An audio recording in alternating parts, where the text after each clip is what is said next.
यह कहानी एक छोटे से गांव के दो व्यक्ति, रामू और शंकर की है। दोनों बचपन के दोस्त थे, लेकिन उनके बीच एक बड़ा फर्क था। रामू चालाक था और शंकर बुद्धिमान।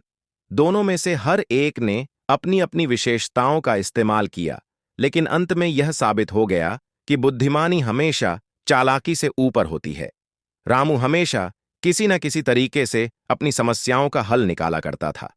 उसकी चालाकी कभी-कभी लोगों को धोखा देने जैसी होती थी। एक दिन गांव में एक बड़ा मेला लगा। मेला बहुत प्रसिद्ध था और हर साल लोग वहां अपने व्यापार के लिए आते थे।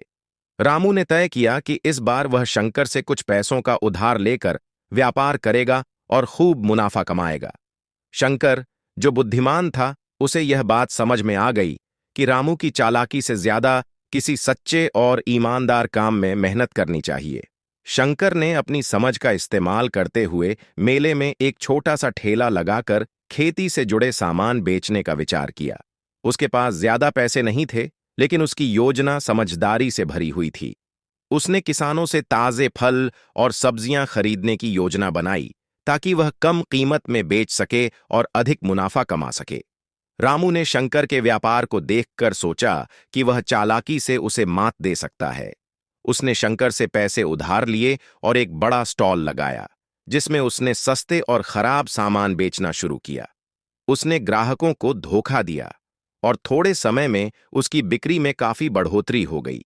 लेकिन जैसे जैसे मेला आगे बढ़ा, लोग रामू के खराब सामान से थक गए।